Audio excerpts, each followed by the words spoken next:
Medina শরীফ মসজিদের ইমাম আজকে তোমার আব্বা জান হবেন। হযরত মায়েশা সিদ্দিকা বললেন, ইয়া রাসূলুল্লাহ, ইয়া হাবিবাল্লাহ, হুজুর আমার আব্বা জান বড় নরম দিলের মানুষ, যে জায়গায় দাঁড়িয়ে আপনি ইমামতি করেন ওই জায়গা যখন খালি দেখতে পাবেন তিনি আর ইমামতি করতে পারবেন না। নবী পাক বলে, না না না, ও আমার আয়েশা, আমি বড় অসুস্থ হয়ে পড়েছি, মদিনার মসজিদের ইমাম তোমার আব্বা জান হবেন। নামাজের টাইম এসে গেল, সবাই এদিক ওদিকে তাকাচ্ছেন, নবী কখন আসবেন কখন আসবেন। এমন সময় দেখা যায় মানুষ কাতারে কাতারে খাড়া হয়ে গেল, ইমামতি করবেন, কে করবেন, নবী কই আসছেন না এখনো। এমন সময় দেখা যায় হযরতে আউয়াল খলিফা আবু বকর সিদ্দিক হুজুর ইমামের জায়গায় দাঁড়াবার জন্য কাতার ভেঙে একটু আগে দাঁড়িয়ে ঝরঝর করে কাঁদতে শুরু করেছেন। বাবা কিতাবে লেখা আছে, এত কান্নার আওয়াজ হলো যেন মনে হলো মদিনা শরীফ মসজিদে আজ কি যেন কিয়ামত হয়ে যাচ্ছে। ভাইরা আমার, মুসল্লিরা জানে জানে কাঁদতে লাগলেন। এ কান্নার আওয়াজ আল্লাহ নবী দরবারে পৌঁছে গেল। নবী পাক বেহুশি অবস্থায় ছিলেন। এই কান্নার শব্দ পাওয়ার সঙ্গে সঙ্গে আল্লাহ নবীর বাবা হোশ ফিরে এসেছে। নবী পাক জিজ্ঞাসা করে, আমার আয়েশা, ও আমার আয়েশা, কিসের শব্দ আওয়াজ পাচ্ছি? ইয়া রাসূলুল্লাহ, ইয়া হাবিবাল্লাহ, হুজুর আপনার সাহাবারা, অনুচরেরা, সাহাবারা আপনাকে না পেয়ে তারা ধৈর্য হারা হয়ে এক বেখতিয়ার হয়ে কাঁদতে লেগেছে। আল্লাহ রাসূল থাকতে পারলেন না। হযরত শেরে খোদা আলী রাদিয়াল্লাহু হুজুরকে কাঁধে এক হাত রাখলেন, হযরত আব্বাস রাদিয়াল্লাহু কাঁধে এক হাত রাখলেন। দুইজনার কাঁধে হাত দিয়ে কিতাবে লেখা আছে, বাবা পা ফেলে ফেলে যাবেন মসজিদ নববীতে, যেতে পারেননি। পা টেনে টেনে ঘষে ঘষে ঘষে ঘষে মদিনা শরীফ মসজিদে হাজির হলেন। বাবারা, তোমরা নামাজ পড়ে নাও, সবর করো, সবর করো, বাবা কেঁদো না, কেঁদো না, নামাজ আদায় করে নাও। নামাজ আদায় হয়ে গেল। হুজুর পাক সাহাবাদের বসিয়ে নিয়ে সান্ত্বনা বানিয়ে দিচ্ছেন, ও আমার সাহাবারা, বাবা এই দুনিয়া ছেড়ে সকল কি চলে যেতে হবে, বাবা সবর করো, সবর করো, ধৈর্য হারিয়ে ফেলো না, এই দুনিয়া ছেড়ে আমাদের সকলকে চলে যেতে হবে। এই বলে নবী পাক সান্ত্বনা বানিয়ে দিচ্ছেন। এমন সময় আমিরুল মুমিনিন খলিফাতুল মুসলিমিন হযরতে শেরে খোদা আলী রাদিয়াল্লাহু হুজুর, যিনি চতুর্থ রাষ্ট্রপতি হয়েছিলেন, তিনি চোখ ভরা পানি নিয়ে বলতেন, ইয়া রাসূলুল্লাহ, ইয়া হাবিবাল্লাহ, হুজুর আমি আজকে রাত্রে একটা স্বপ্ন দেখেছি, হুজুর যদি হুকুম করেন তাহলে আমি বলবো, হুজুর যদি হুকুম না করেন আমি বলবো না। নবী বলেন, বাবা আলী, কি তুমি স্বপ্ন দেখেছো বলো বাবা। হযরত আলী ঝরঝর করে কাঁদতে লাগলেন, কেঁদে কেঁদে বলছেন, ইয়া রাসূলুল্লাহ, ইয়া হাবিবাল্লাহ, হুজুর আমি আজকে রাত্রে স্বপ্নে দেখেছি যে ঢালখানা নিয়ে, তরবারি খানা নিয়ে ইসলামের জন্য আমি যুদ্ধ করি। আমি দেখতে লেগেছি আমার এই ঢালখানা, আমার এই তরবারি খানা টুকরো টুকরো চূর্ণ বিচূর্ণ হয়ে গেছে। এ কথা বলার সঙ্গে সঙ্গে আপনার আমার দয়ার নবী, যার শানে আল্লাহ তার কালাম নাযিল করলেন, ওয়ামা আরসালনাকা ইল্লা রাহমাতাল লিল আলামিন, আপনার আমার দয়ার নবী ঝরঝর করে কাঁদতে লাগলেন। কেঁদে কেঁদে বলছেন, বাবা আলী, আমি রাসূলুল্লাহ তোমার জন্য তলোয়ারি স্বরূপ ছিলাম, বাবা রাসূলুল্লাহ আমি তোমার জন্য ঢাল স্বরূপ ছিলাম, আল্লাহ মানে অল্প দিনের ভিতরে এই দুনিয়া থেকে উঠিয়ে নেবেন, সেই না কারণে তুমি কাঁদতে লেগেছ। হযরত নবী পাক ঝরঝর করে কাঁদতে লাগলেন। বাবা আলী, তোমার স্বপ্ন হয়েছে, সত্য স্বপ্ন। আল্লাহ আমাকে অল্প দিনের ভিতরে দুনিয়া থেকে তুলে নেবেন, এই না কারণে স্বপ্ন দেখেছ। হুজুরের বিমার বেড়ে গেল। সাহাবারা ধরাধরি করে নিয়ে নবী পাকের হুজরা মুবারকে নিয়ে গেলেন। হুজরা মুবারকে নিয়ে যাবার পর হুজুরকে আরাম করতে দিয়েছেন। বাবা হুজুরের সঙ্গে আছেন মা ফাতেমাতুজ জোহরা রাদিয়াল্লাহু তাআলা আনহা। হুজরার দরজা বন্ধ, বাইরে থেকে যেন কে ডাকাডাকি করে। হযরত মা ফাতেমা বলছেন, হায় রে, আমাদের এমন বিপদের কালে, এমন মুসিবতের কালে কে এমন করে ডাকাডাকি করে? আল্লাহ পাক তার নবীকে জানিয়ে দিয়েছেন। আল্লাহর জানানো সত্ত্বে নবী বলছেন, মা ফাতেমা, ও মা ফাতেমা, মা তুমি দরজাখানা খুলে দাও, খুলে দাও। কে ডাকাডাকি করে মা? একে কি তুমি চেনো? যিনি নাকি আল্লাহর হুকুমে মা বাপের কোল থেকে ছোট ছোট বাচ্চাদের জান কবজ করে মা বাপকে সন্তান হারা করে দেয়, যিনি নাকি স্বামীর সামনে আল্লাহর হুকুমে জান কবজ করে, বিবির জান কবজ করে স্বামীকে বিবি হারা করে দেয়, আবার বিবির সামনে স্বামীর জান কবজ করে বাবা বিবিকে স্বামী হারা করে দেয়। ইনি হলেন হযরত মালিক আল-ওয়াজিসাম। মা তুমি দরজা খানা খুলে দাও। দরজা খানা খুলে দেওয়া হলো।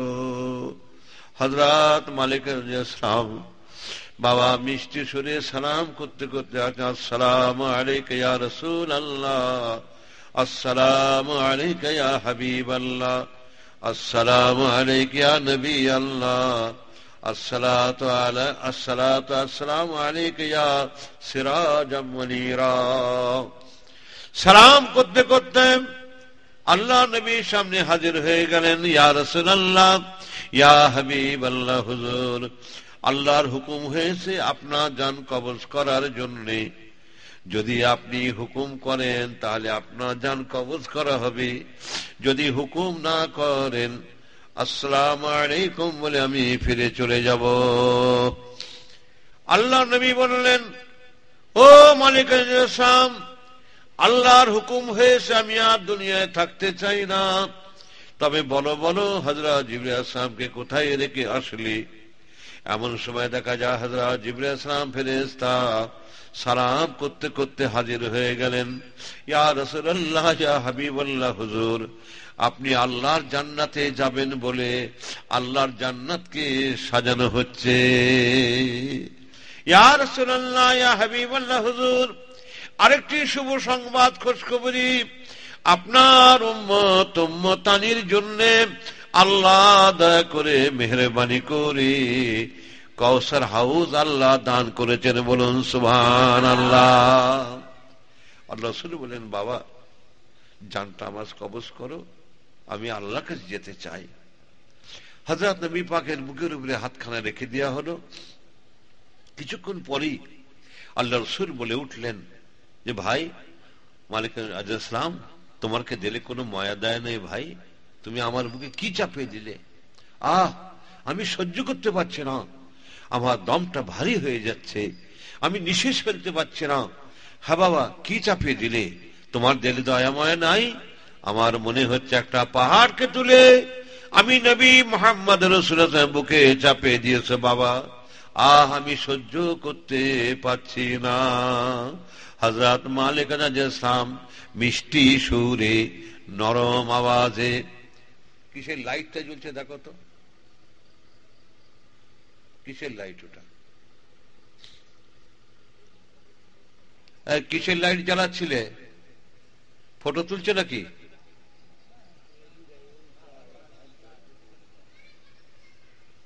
হ্যাঁ কচি কি রা, কি বাবা? হ্যাঁ না না, একটা লাইট জ্বলছিল, সাদা লাইট জ্বলছিল।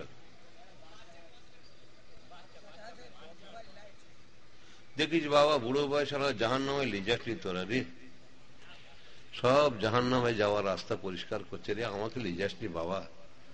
হ্যাঁ, ভয়ে আমার এই ভয় লাগে। প্রায় জায়গায় দেখি সব ফটো তুলতেছে। কি বলবো বাবা, শরীয়তের হুকুম, বিনা কারণে কেউ যদি ফটো তোলে বা তোলায় স্বইচ্ছায় বিনা কারণে, তাহলে সে জাহান্নামে যাবে।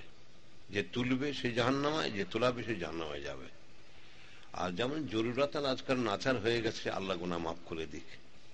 আমার সন্দেহ হচ্ছে, আলোটা খুব তীক্ষ্ণ আলো ছিল, যেন মনে হচ্ছে কোন ক্যামেরাতে, মানে ক্যামেরা নয়, মোবাইল আজকাল ভালো বলে, সেই মোবাইলেতে ফটোটা উঠছে যেন মনে হলো। দেখো একটু খোঁজ খবর লাও বাবা। হ্যাঁ, খোঁজ খবর লাও, কি ব্যাপার। ফচকে ছেলে ছিল না, বড় ছিল ওর মধ্যে, সব ফচকেরাও হয়ে গেছে। একটু ছেলেদেরকে ফটো তুলতে যাচ্ছে। আরে বলিস কি রে বাবু, কি সর্বনাশ। তার মানে কি ট্রেনিং দেয়া ভুল হয়ে গেছে। যাক, দুরূদ শরীফ পড়েন, আল্লাহুম্মা সাল্লি আলা।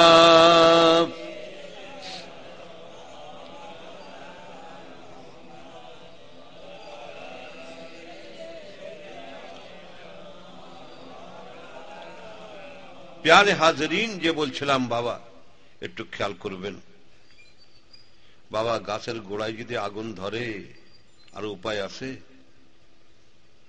কি বাপ বলো? গাছের গোড়ায় আগুন ধরলে বাঁচার উপায় আছে বাবা বলো? পীর সাহেবের নাম দিচ্ছে, পীরের ছেলে বলছে, পীরের পোতা বলছে, সব ফটো তুলে বেড়াচ্ছে, আর মনে করছে আমিও বোধহয় ওদের মতন। আমি আমার আব্বা জান, চাচা জানদের উসুলে চলি, দাদার উসুলে চলি। তারা কিসের উসুলে চলে বলতে পারছি না। বলতে গেলে তাহলে উপরে গায়ে থুপ পড়বে, হক কথা বলতে হবে। তারা সব যদি, আমার ভাইয়েরা ভাইপোরা যদি কড়া নিষেধ করতো, ফটো উঠতে পাও বলো বলো? খবরের কাগজ খুলে দেখো না। হ্যাঁ, পায়ে মারাচ্ছে, পেশাবখানায় পড়ে আছে, চায়ের দোকানে চা মুড়ি বিক্রি হচ্ছে, সব পীর সাহেবের ফটো। একবারে পীর সাহেব গুলে খেলিচ্ছে। কি বলো বলো? বলার কিছু নেই। যাই হোক, আল্লাহ বাঁচাক। কি করে ইমানটা নিয়ে যাবো কবরে, সেই চিন্তা। আরে আমার তো যেচ্ছে, তোমাদেরও চলে যাচ্ছে তো, তোমাদেরও ফটো তুলছে তো, কি সর্বনাশ। যাক ভাইজান আমার, খেয়াল করেন, আল্লাহ গুনাহ মাফ করে দেন। যদি কেউ না তুলে থাকে আলহামদুলিল্লাহ, যে তোলে আল্লাহ যেন তার বিচার করে, তার হাত পা যেন পড়ে যায়। আল্লাহ দুনিয়ায় যেন লোক দেখতে পায় যে এটা অন্যায় করতে, যে হাত পা পড়ে গেছে। আমি দাবি করে রেখে দিয়েছি, তোলো, যত তোর তোলো, আমার তো জোর নেই বাবা। হ্যাঁ, আজকে একজনকে মেরেছি খুব, আজকে ওই ইয়েতে জলসা গেলে পয় নাই, দুবার তিনবার বলেছি, না না, চারবারের মাথায় মিজাজ কড়া হয়ে গেছে, মার। বুঝলেন, এখন মিজাজ একদম আগুন হচ্ছে, আগুন হয়ে গেছে, মেরে দিয়েছি খুব, কত বুঝছেন না। যাক, আল্লাহ গুনাহ মাফ করে দিক, আল্লাহ যেন মাফ করে। পরে এসে বলছে হুজুর অন্যায় হয়ে গেছে। বা অন্যায় হয়ে গেছে, অন্যায় করলি কেন? তোকে বারবার করে বলছে একটা কথা, আবার গায়ে মনে হয় তুই মাফ করবে, আমার মাফ করে, আমি কি মাফ তো মেরেছি, তুইও মাফ করে দে, আমি মাফ করে দিল, আবার গায়ে মাথায় হাত বুলাই। কি করবো বলেন বাবা? এরকম হয়ে গেছে। যাক, একবার দর্শী পড়েন তো বাবা, আল্লাহুম্মা সাল্লি আলা সাইয়্যিদিনা মাওলানা মুহাম্মদ ওয়া আলা আলি সাইয়্যিদিনা মাওলানা মুহাম্মদ। প্যারে হাজরিন, হুজুর পাক সাল্লাল্লাহু আলাইহি ওয়াসাল্লাম যখন কথা বলে উঠলেন, আমি সহ্য করতে পারছি না, ওই সময় হযরত মালিক আল-মুজাজ্জাম বলছেন মিষ্টি সুরে, ইয়া রাসূলুল্লাহ, ইয়া হাবিবাল্লাহ, হুজুর আপনার জানকে অতি আসানির সঙ্গে, অতি নরমের সঙ্গে, অতি সহজের সঙ্গে, আরামের সঙ্গে আপনার জান কবজ করা হচ্ছে। এত আরামের শান্তির সঙ্গে দুনিয়ার জমিনে আর কারোর জান কবজা করা হয়নি। এ কথা শোনার সঙ্গে সঙ্গে আপনার আমার দয়ার নবী রাহমাতাল লিল আলামিন ঝরঝর করে কাঁদতে লাগলেন। কেঁদে কেঁদে বলছেন, বাবা ও মালিক ইসলাম, তুমি আমারে কি কথা শোনালে, কি কথা বললে। আমার আখির জামানার উম্মতেরা তাদের দিলটা কমজোর হবে, তাদের মরণের কষ্ট যদি এত হয় তারা কেমন করে সহ্য করবে। ও ভাই মালিকের ইসলাম, আমার তামাম উম্মতের মওতের কষ্ট কি, মওতের আযাব কি আমি মুহাম্মাদের বুকের উপর দিয়ে তুলে লাও। আল্লাহর হাবিব নিজের দিলকে মজবুত করে রইলেন। দেখতে দেখতে দেখতে আপনার আমার দয়ার নবী এই দুনিয়ার জমিন থেকে আল্লাহটাকে সাড়া দিয়ে আল্লাহর হাওয়ালায় বিদায় হয়ে গেলেন। ইন্না লিল্লাহি ওয়া ইন্না ইলাইহি রাজিউন। দেখেছেন বাবা, নবীর মওত হয়েছে, আর কি নবী আমাদের ভালোবেসেছেন। মওতের রক্ত নবী আমাদের ভুলছেন না বাবা। কবরও নবী ভুলবেন না, হাসরের ময়দানও নবী ভুলবেন না। হ্যাঁ, কিতাবে লেখা আছে আল্লাহ রসুল যখন কবর থেকে উঠবেন, আল্লাহর হুকুমে দেখা যাবে হুজুরের দাড়ি মুবারকে মাটি লেগে আছে। তার মানে আল্লাহর একদল মালায়েকা ফেরেশতা আছেন, যে মালায়েকা ফেরেশতার কথা আমাদের জনাব মাওলানা আর আব্দুল মাজিদ সাহেব ওয়াজ করছিলেন, সেইভাবে একদল মালায়েকা ফেরেশতা তারা সায়ের করে বেড়ায়। সাইয়া বলা হয়, সায়ের করে ঘুরে ঘুরে বেড়ায়। দুনিয়ার জমিনে যেখানে ভালো কাজ হয় সেই ভালো কাজগুলো আল্লাহ রসুলের কাছে সংবাদ পৌঁছে দেন, আর বদ কাজ গান মজলিসের কাজ হলে বদকার খবর দেন। নবী কাজন ইয়া রাসূলুল্লাহ, আপনার উম্মত উম্মতানিরা গানের মজলিস, খেলার মজলিস, এসব অন্যায় হারাম মজলিস করেছে, এই সংবাদ পাওয়ার সঙ্গে সঙ্গে নবী ঝরঝর করে কাঁদতে থাকেন আর বলেন, ও মালায়েকা ফেরেশতা, আমার ওই সমস্ত উম্মতের নাজাতের কথা আল্লাহর কাছে আমি কেমন করে জানাবো। আবার যখন নেক কাজ হয়, ঘোজের মাঠের এখান থেকে মালায়েকা গিয়ে বলে, আল্লাহ আপনার ঘোজের মাঠ, গ্রামের মানুষ আপনার জিকির করেছিল, চোখের পানি ফেলেছিল, আপনার জন্য কলমা শরীফ পড়েছে, দরুদ শরীফ পড়েছিল। আয় আল্লাহ রসুল, তারা নেক কাজ ভালো কাজ করেছিল। যখন এই সংবাদ পৌঁছে যায় আল্লাহ রসুল খুশি হয়ে যান, হাসতে হাসতে বলেন, ও মালায়েকা ফেরেশতা, তোমরা সাক্ষী থাকো আমার ঘোজের মাঠের আমার উম্মত উম্মতানির নাজাতের জন্য কাল হাসরের ময়দানে আল্লাহর কাছে ফরিয়াদ করে বলুন সুবহানাল্লাহ। দেখেছেন, খবরদার বাবা, দুনিয়া আসল নয়, আসল হচ্ছে আখিরাত। আমরা এই দুনিয়াটাকে আসল মনে করি বাপ। তাহলে কি বুঝলেন, নবীর মরণ হয়েছে। নবীর যদি মরণ হয়, আপনার আমার বাঁচার উপায় আছে, আমাদেরও মরণ হবে। তো মওতের দুটো ভাগ, রাহাত আর আযাব। আযাব মানে কষ্ট, রাহাত শান্তি। আল্লাহ যেন আমাদের শান্তিতে মরণ দেন। সকলে বলে আলহামদুলিল্লাহ। ভাইরা আমার, মওতের পরে কোথায় যেতে হবে গো বাবা? কবরে। কি ভাই ঠিক করে বলেন? কবর এমন একটা জায়গা, আল্লাহ রাসূল বললেন, কবর এমন একটা জায়গা সেখানে একা ছাড়া কোনো পথ, কোনো রাস্তা নাই। দুনিয়ায় দুনিয়াবাসী সঙ্গী পাওয়া যাবে, জাহান্নামায় গিয়ে জাহান্নামবাসী সঙ্গী পাওয়া যাবে, জান্নাতে গিয়ে জান্নাতবাসী সঙ্গী পাওয়া যাবে। কবর এমন একটা, সেটা সেখানে একা ছাড়া কোনো পথ, কোনো রাস্তা নাই। কবরে একা থাকতে হবে বাবা। সব জায়গায় সঙ্গী পাবেন, কিন্তু কবর এমন একটা জায়গা সেখানে একা ছাড়া কোনো পথ রাস্তা নাই। কেমন? আল্লাহ রাসূল বললেন, বাবা যখন মানুষ আল্লাহর হুকুমে ডাক পড়ে যাবে, মানুষ যখন দুনিয়া ছেড়ে আখিরাতে যাবে, ওই সময় বাবা তিনটে জিনিস তার সঙ্গে কবরে যাবে। নই বলে, একটা হলো মাল, আমাল, আওলাদ। মাল কবরে যাবে, আওলাদ কবরে যাবে, আমলটা কবরে যাবে। মাল মানে কবর খুঁড়তে সব লাগে, জোড়া লাগে, বালতি লাগে, কোদাই লাগে, কাঠাই লাগে, এসব যাবে মাল। আওলাদ, আওলাদ মানে ছেলে কবরে যাবে, আর কি যাবে? আমলটা যাবে। এই আমলের দুটো ভাগ হবে, নেক আমল, বদ আমল, যে যেমন আমল করে বাবা। আল্লাহর নবী বললেন, যারা নেক মানুষ হবে নেক আমল যাবে, বদ আমল যাবে বদ মানুষের। বাবা তিনটে জিনিস কবরে যাবে, আওলাদ কবর থেকে চলে আসবে, মালও কবরে চলে আসবে, খালি আমলটা তার কবরে পড়ে থাকবে। আল্লাহর নেককার বান্দা যারা হবেন তারা কবরে শুয়ে শুয়ে দেখতে পাবে একটা জ্যোতি, একটা নূর, আলো। কবরবাসীকে লক্ষ্য করে বলবে, ওই কবরবাসী মাইয়েত বলবে, বাবা তুমি কে আমার কবরে আলো দান করতে আসলে? বাবা বলো, আমি তো একার ঘর, অন্ধকার ঘরে আমি আছি, তুমি কে বাবা আমারে আলো দান করতে আসলে? ওই সময় আল্লাহর হুকুম হয়ে যাবে, আল্লাহ জবান খুলে দেবে,